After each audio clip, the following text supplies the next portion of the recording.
Hi Instagram. So today I wanted to use the multiplier video that I recorded yesterday and kind of expand on that idea and explain how the multiplier idea kind of trickles into the same analysis of how money moves through banks and basically how money is created throughout the banks. Again, same idea as the multiplier. It's not that we're technically injecting X amount of money into the economy. It's that from one initial transaction, the money begins to multiply and move throughout the economy so that the end amount actually ends up becoming bigger than the initial amount.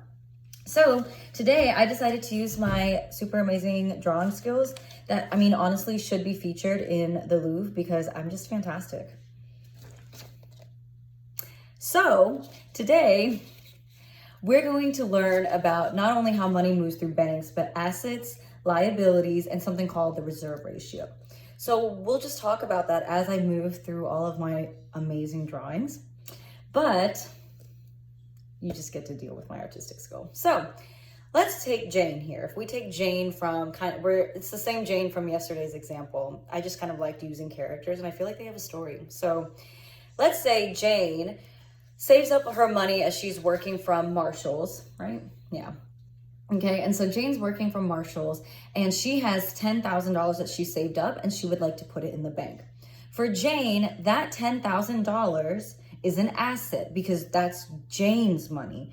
And so basically the way you can think of assets is like you've got it and it's up to your discretion to give. And liabilities are obviously something that you're liable for.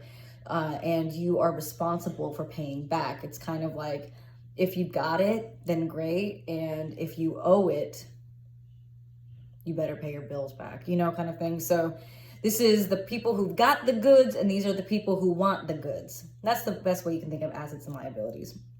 And we'll go into another video a little bit later from now on, but assets are only assets so long as you can afford them.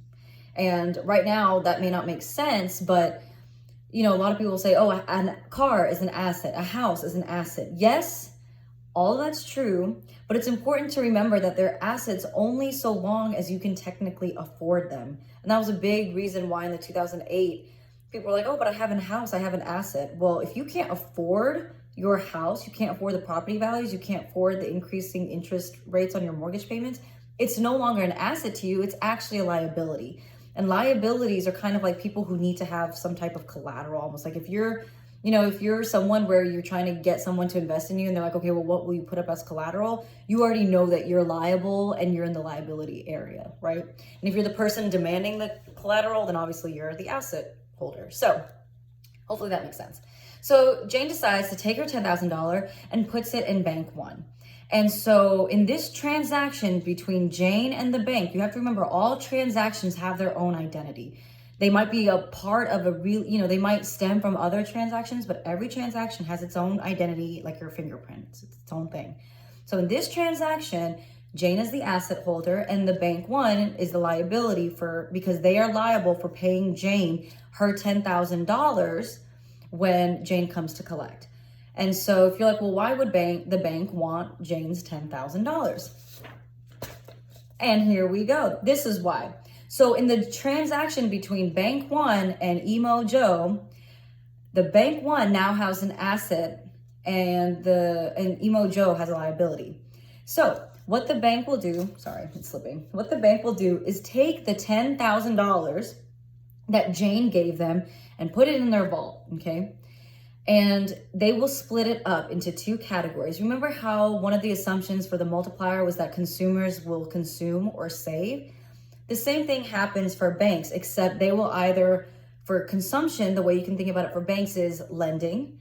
And for savings of consumers, the banks have their own savings account, if you will, which is called reserves.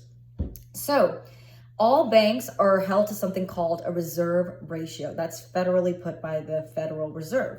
Okay, so the reserve ratio is basically to ensure that banks have something called liquidity. And liquidity means how much cash you have on hand. And people want to make sure that banks have liquidity because if something happens, kind of like maybe a stock market crashes, right? And all of a sudden everyone's clamoring to the bank for money, but the money is tied up in things like businesses and houses and cars, No one's going to say, hey, instead of the $10,000 that you gave me originally, can I just give you someone's car instead? No one's going to say that. No, everyone's going to be like, I want my $10,000 that I trusted you as the bank to keep safe for me. So it's essential that the banks have liquidity and have cash on reserve or cash on hand that's locked away almost as a savings account, if you will. So out of the $10,000, part of it will go to what is available to be lent out, and part of it will go to reserves. And the percentage that goes to reserves is, like I said, dictated something by called the reserve ratio. And so for this example, let's say the reserve ratio is 10%. That means 10% of this 10,000 must go into reserves or savings for the bank, and then the rest is available to be lent out. So in this case, $1,000 will be put into reserves because 10% of 10,000 is 1,000. And then that means that there's $9,000 available to be lent out. Well, say Emo Joe comes to Bank One and says, hey, I need $9,000 to start my band Green Knight. I've had too much time to think about my puns. Anyway, so Emo Joe goes, I want to start a new punk rock band, and I need money for my equipment, drums, guitars, writing a song called American Idiot. Anyway, so Bank One says, okay, Emo Joe, we'll give you $9,000 that you've asked for your band. Okay. Emo Joe in this transaction between Bank One and Emo Joe is the liability holder, and Bank One has the asset of $10,000. And you might be thinking, wait a minute, that $10,000 isn't the bank's money, it's Jane's money. Yes. Okay. Again, this is how money circulates. The savings of $10,000 will still show up on Jane's bank account. It'll still say you have $10,000 in savings. Okay. What the bank does though is takes Jane's $10,000 and lends it out to create more business. And the interest that the businesses pay to own money or to have, so the interest that Emo Joe will pay the bank for lending him the $9,000 will be the interest that Jane earns on the $10,000 that she put into the bank. Okay. So yes, this is technically Jane's money, but the bank is circulating it through and giving out as lending, and the interest payments that people owe on the money eventually becomes the interest that the banks pay to the investors, if you will, or people who deposit the money. Okay, so yes, it is technically, Jane's money, gosh, sorry. But in this transaction, remember I told you each transaction has its own little thumbprint. In this transaction, Bank One will be the asset holder and Emo Joe is the liability holder. So now Emo Joe decides, okay, I need to go invest this $9,000 in a bank. I need to put it in a bank. And if you're wondering, why wouldn't Joe just put it back in Bank One? No bank is gonna, they do, but it's like you don't want to put the money that you owe in the very, you don't want to put your money as a deposit in the very same bank that you owe money to. You want to put it somewhere different.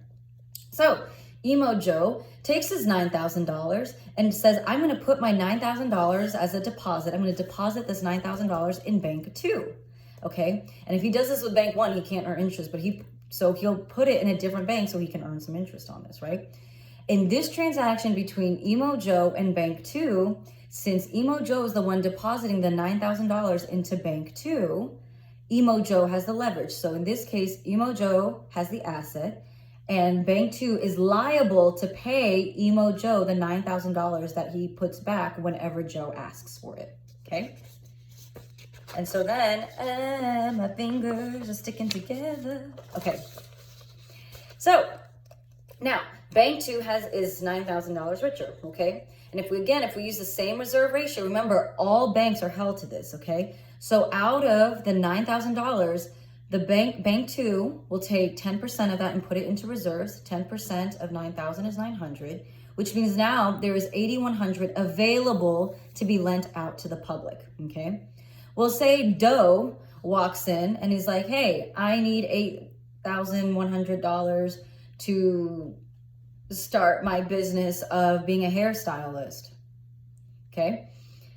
Bank Two goes, okay, we'll give you your $8,100. But remember, since the Bank Two is giving the money, all right, in this transaction between Bank Two and Doe, Bank Two has the asset of $8,100, and Doe is liable for paying Bank Two back the $8,100 once the term of the agreement is done. Okay. So far we're following, I hope. Okay. So Joe or Doe, oh, good grief. Doe is now $8,100 richer. Okay. And I put that richer because whatever you owe is not like free money. Okay. Credit cards are not free money. Loans are not free money. You got to pay it back. So $8,100 richer. Okay. Joe takes that money and decides he wants to put it in bank 3 because he wants to earn some interest on it.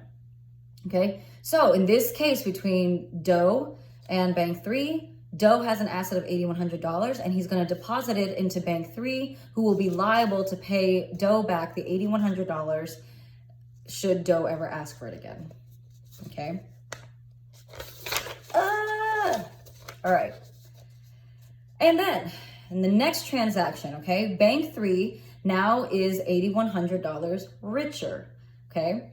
And the reason I put that in quotation for banks is because banks are simply movers of money at the very basics, okay? And it might see that banks are corrupt and they make more money than they should. And that is a whole different argument altogether. But in the fundamentals of what banks do, they just literally move around money and help increase lending capacity, okay? So in this case, between bank 3 and Sunshine, okay, bank 3 has the asset and Sunshine will be responsible for the money that bank 3 gives to her. Okay, so again, there's a total of $8,100. Bank 3 keeps 10% of it in reserves, $810, and has $7,290 to give to the public. And say Sunshine says, hey, I need money to film my photo shoot for the Ballad of the Salad. And if you get that reference. So the bank 3 will give her the $7,290 that she asks for, and Sunshine will be responsible for paying that back. So in this transaction, bank 3 has the asset and Sunshine is liable for paying back that $7,290. Okay. And so if you're wondering, and this is just 3 transactions. All right. So from the $10,000 that was initially put by one individual, okay, 10,000 plus 9,000 plus 8,100 plus 72,000 or 7,290, that equals almost $35,000 that's been circulated simply through the first initial 10,000 that Jane put in the banks. And so if you're wondering, okay, well, why does this matter? The reason this will matter and does matter is because in the coming months, if the government decides that they want to stimulate the economy, one of the things they do is they lessen or they decrease the reserve ratio percentage. So in this case, they might say, okay, you don't need to keep 10% on hand in the bank in savings, keep 5%. That means that the bank now have 5% more money available to give out to the public in loans and,